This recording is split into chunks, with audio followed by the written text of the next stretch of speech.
사무엘이 사울과 만났습니다. 이 사무엘과 사울의 만남은 결혼식과 약혼식과도 같다라고 이야기를 드렸습니다. 마치 이삭과 리브가가 만난 것처럼, 야곱과 라헬이 만난 것처럼, 그리고 모세와 십부라가 만난 것처럼 지금 왕과 선지자가 함께 결혼한 듯이 살아가지 않으면 이 나라를 온전히 다스릴 수 없다라는 것이 하나님께서 오늘 말씀을 통하여 교훈 주시는 교훈입니다.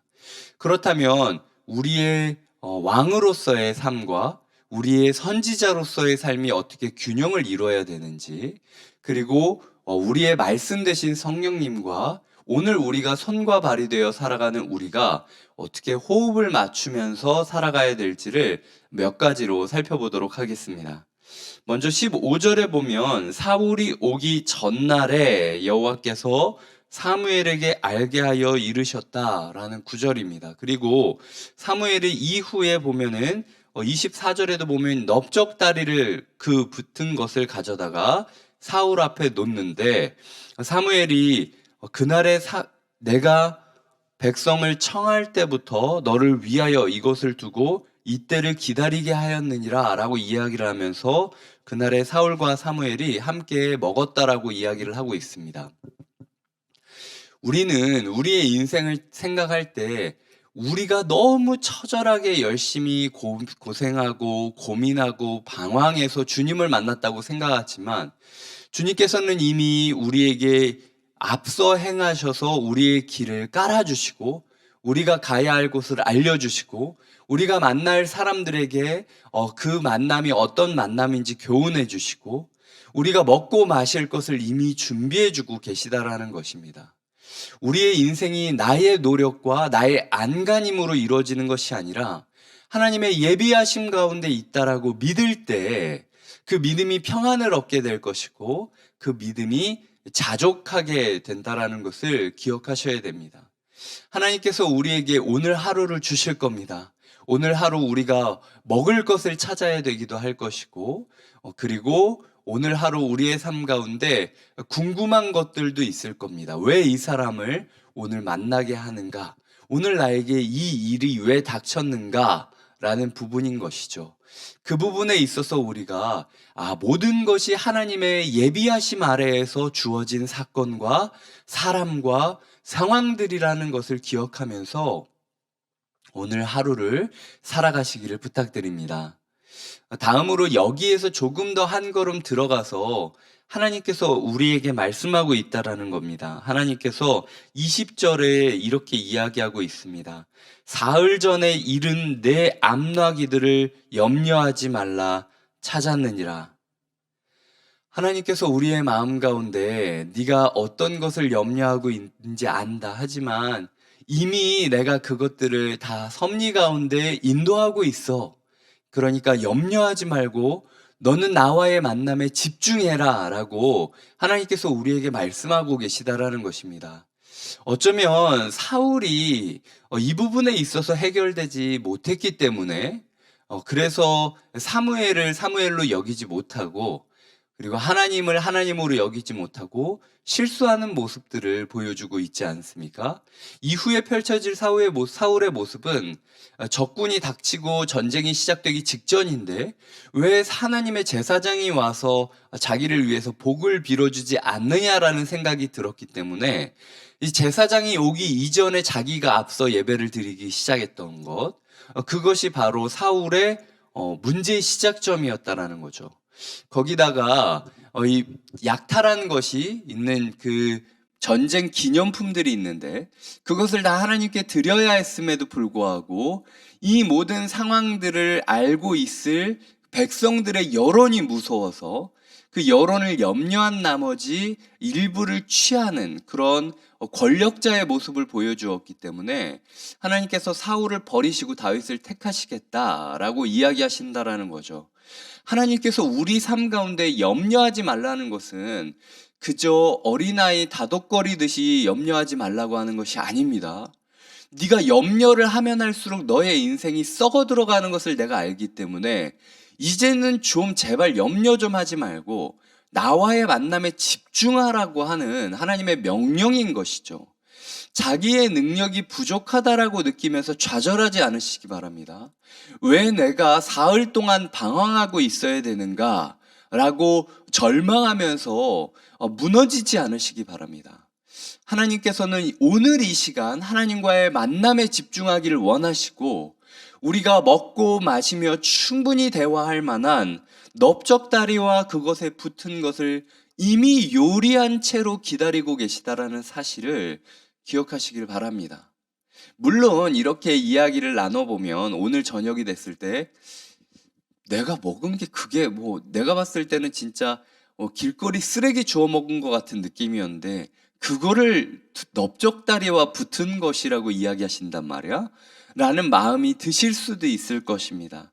하지만 하나님 앞에서 하나님과 함께 먹을 식사 자리를 참여하지 아니하고, 그리고 내가 내 먹을 것을 구하겠다라고 사무엘 손을 팽개치고 나의 길을 헤매인다면 이 라마에서 그가 찾을 수 있는 게 쓰레기 말고 뭐가 있겠습니까?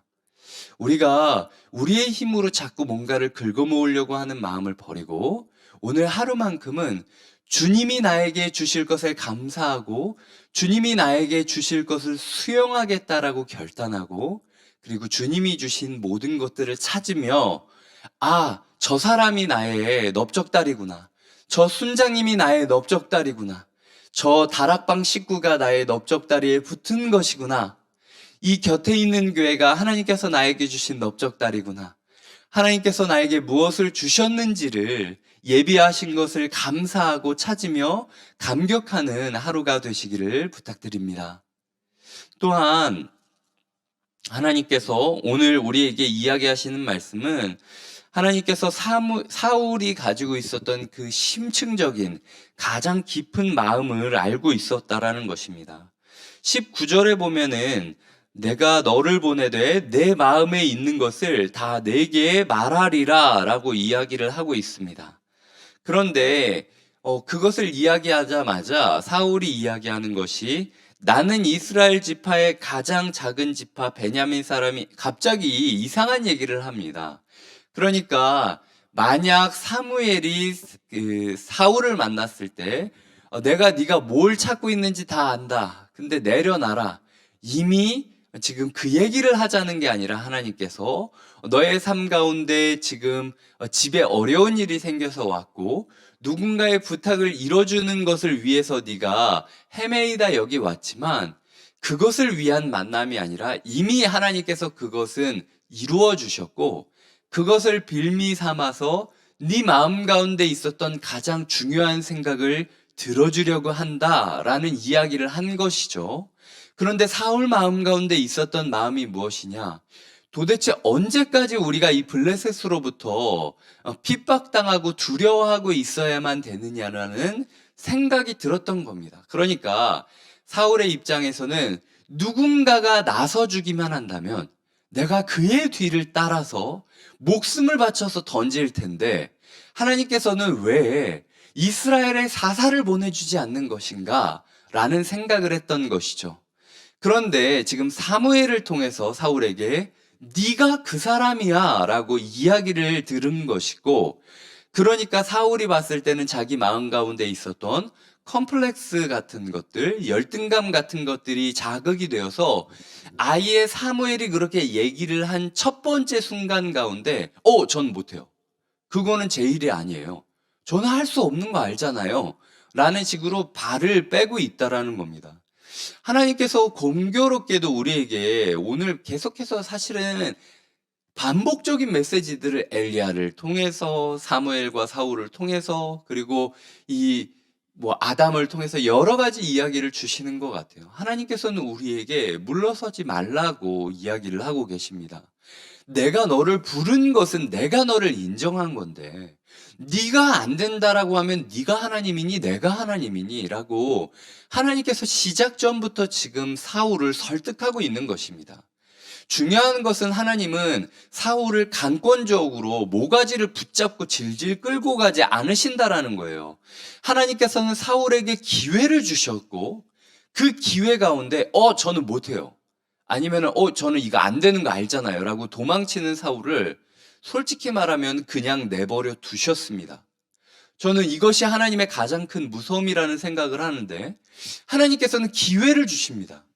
하지만 그 기회를 최선을 다하여 잡지 않는 사람한테 하나님께서 그 기회를 어거지로 그것을 붙잡고 가야 된다라고 생각하지는 않으십니다. 왜냐하면 이것은 고귀한 일이고, 그리고 그 누구라도 할 수 있는 일임에도 불구하고 내가 너에게 먼저 불러주시고 너를 먼저 택한 것은 내가 너를 사랑하기 때문이지, 내가 네가 없으면 아무것도 못하는 존재이기 때문이 아니기 때문이다 라는 말씀을 하나님께서는 우리에게 주고 싶으시다라는 것이죠. 어제 금요기도회를 통해서 우리가 우리의 삶의 남은 여지 마지막까지도 물동이에 모아서 드려야 된다라고 이야기를 드렸습니다. 그 하나의 물동이를 만들 때까지 집마다 한 통의 물동이가 있던 게 아니에요. 자기 집에 있었던 조그만 물을 모으고 모아서 한 동이가 되었다라는 것이죠. 그럼에도 불구하고 하나님은 네 집에 있었던 그 한 그릇의 물그릇까지도 내가 이미 다 알고 있지 않냐? 라고 오늘 우리에게 도전하고 있는 것입니다. 역량이 부족해서 못할 수 있어요. 그거는 하나님께서 조율해 주실 부분이고, 하나님께서 사람을 보내서 해결해 줄 부분입니다. 모세가 하나님을 만났을 때 하나님이 모세가 말 못한다고 자기는 못 가겠다고 계속 반복해서 하니까 화를 내시지 않습니까? 아니 내가 너를 쓴다는데 네가 뭐니? 라고 이야기를 하면서 아론을 붙여주십니다. 하나님께서는 역량이 부족하다라는 우리의 항변에는 동역자를 붙여주시면서 그것을 해결해 주시곤 해요. 근데 중요한 것은 우리가 동역자한테 그것을 요청하지 않고 나 혼자 해결하려고 인생을 끙끙 놓고 있다든지, 아니면 하나님께서 나를 불러주셨음에도 불구하고 나의 열등감과 나의 컴플렉스와 나의 염려로 인하여 하나님의 말씀이 말씀답게 들리지 않게 되었던 것인지, 어쨌든 것인지 우리의 삶 가운데 하나님께서 도전하셨으면 그게 무엇이든지 액션을 취하셔야 된다라는 것입니다. 하나님께서 오늘 그것을 우리에게 원하신다라는 것이죠. 하나님께서 우리에게 뭐 전 재산을 다 바치고 24시간 교회에 있고 이런 얘기 하자는 게 아니지 않습니까? 하나님께서 오늘 우리의 가정 가운데, 오늘 우리의 삶 가운데 네가 왕이면 왕답게 살았으면 좋겠다. 내가 너에게 자유롭게 움직일 수 있는 권한을 주었고 앞서갈 수 있는 기회를 주었다라고 말하고 있어요. 지금 사무엘이 사울에게 네가 앞서가라, 내가 뒤따르겠다라고 이야기를 하면서 식사 자리로 가고 있습니다. 그러니까 인생의 주도권을 내가 너에게 주겠다. 그러니까 이 기회를 영광의 기회로 여기고 두려워하지 말며 한 걸음 한 걸음 뚜벅뚜벅 걸어가라 라고 하나님께서 말씀하고 있는 것입니다. 말씀을 맺겠습니다.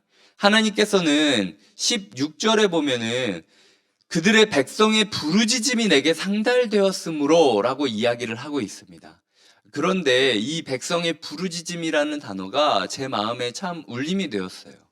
지금 이스라엘 사람들이 솔직히 까놓고 사무엘을 찾아와 이야기하지만 지금 하나님을 못 믿겠다고 이야기하는 거 아닙니까? 하나님 말고 대중에 유행하는 왕을 달라.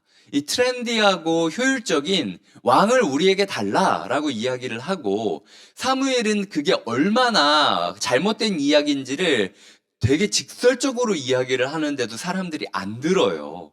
그런데 하나님께서는 그들의 그 원망을 신음소리라고 들어주셨다라는 거예요. 오늘 하루 우리 마음 가운데 하나님 앞에서 투덜투덜거리고 원망하고 부르짖는 소리들이 있을지 모릅니다. 하지만 선하신 하나님께서는 그것을 우리를 징벌하기 위한 징벌의 이유로 삼는 것이 아니라 우리를 도와주기 위한 도움의 이유로 생각하고 있다는 것을 믿어주시기를 바라요. 그래서 하나님 앞에서 하나님께서 깔아주신 이 기회를 마음껏 바르게 사용하시기를 바랍니다. 주님께서 내가 오늘 하루 네 마음대로 살아갈 수 있도록 기회를 주지 않았니? 그런데 그 왕권을 네가 어떻게 행사를 해? 염려하고 근심하고 컴플렉스 가운데 허우적거리면서 오늘 하루를 보낼래? 아니면은 네 앞에 넓적다리와 그 붙은 것이 있음을 기억하면서 그 연애 자리로 하나님이 나에게 주신, 너에게 주신 그 축복의 자리가 어디인지 다락방을 둘러보고 교회를 둘러보고 가족을 둘러보며 마음껏 뜯고 마시며 감사하는 감사의 하루를 보낼래? 라고 주님께서 우리에게 이야기하신다라는 것이죠. 기회 주실 때 누리시기 바랍니다. 염려로 인하여 하나님이 주신 기회를 걷어차지 않으시는 성도님들 되시기를 부탁드립니다. 함께 기도하시겠습니다. 오늘 기도할 때에 하나님께서 사울을 부르셨던 그 마음을 기억하시길 바랍니다. 하나님께서 사울의 그 마음, 이스라엘이 언제까지 괴로워할 것인가, 누군가가 나서야 되지 않는가라는 질문 가운데 하나님께서 그러니까 내가 너를 부르지 않았냐라고 이야기를 하고 계십니다. 어떤 기적이 있어야 되기 때문에 우리 가족이 변할 수 있는 거 아닙니다. 누군가가 짠하고 나타나기 때문에 우리 다락방이 변할 수 있는 거 아닙니다. 우리 교회에 갑자기 어디서 누군가가 나타나가지고 짠하고 무언가를 해주기 때문에 행복해지는 거 아닙니다. 내가 변해야 됩니다. 주님께서 오늘 우리를 이렇게 다시 앞서 보내고 계시다라는 것, 그리고 그것을 보면서 내가 너를 시험하겠다가 아니라 네 마음대로 해라, 내가 다 도와줄게 라고 이야기하는 사무엘의 모습으로 함께하고 있다라는 것, 그 하나님을 신뢰하며 오늘 염려가 아닌, 컴플렉스가 아닌 감사로 하루를 이어가겠다라고 결단하는 기도를 주님께 드리겠습니다. 하나님 아버지께서 오늘 우리를 불러주시고 오늘 우리를 인도해 주시니 감사드립니다. 주님, 우리의 마음 가운데 주님께서 함께하여 주시고 우리가 아무도 모르는 곳에서 드렸던 그 기도들, 주님, 우리 가족 어떻게 해야 됩니까? 주님, 내 인생 어떻게 해야 됩니까? 주님, 우리 교회 어떻게 해야 됩니까? 다락방은 어떻게 돼야 됩니까? 여러 고민들을 하고 있을 때에 주님께서 나타나셔서 그러니까 내가 너를 왕으로 삼지 않았냐? 그러니까 내가 너를 살아갈 수 있는 자유를 주지 않았냐? 네가 앞서가라. 내가 뒤따라가며 너를 도와주겠다. 이제 너의 길 가운데 넓적다리와 그 붙은 것이 있음을 믿느냐? 더 이상 네가 염려와 컴플렉스로 허우적거리지 말고 일어나 걸어라. 그리고 너의 삶 가운데 비록 사흘 동안 방황하던 방황의 길 가운데 에너지가 모두 다 없어진 그 낙심하고 터덜터덜한 걸음이라 할지라도 내가 그 걸음을 이끌어 여호와의 연회 자리로 너를 인도해 주겠다라고 말씀하시는 하나님을 마주할 수 있도록 인도하여 주시옵소서. 주님, 우리의 투덜거림과 원망과 불평도 부르짖음이라고 이야기를 하면서 다독이시고 품어주시는 주님, 그 선하신 주님 앞에 우리가 우리의 인생을 의탁하게 하여 주시옵소서. 사울이 그 선하심을 외면했을 때, 의심했을 때 그의 인생이 와르르 무너졌듯 우리의 인생 가운데 여호와의 선하심을 외면할 때에 우리의 인생이 무너질 수 있다는 것을 이 여호와의 결혼식장 가운데 우리가 다시 한번 듣게 하여 주시옵소서. 예수님의 이름으로 기도드립니다. 아멘.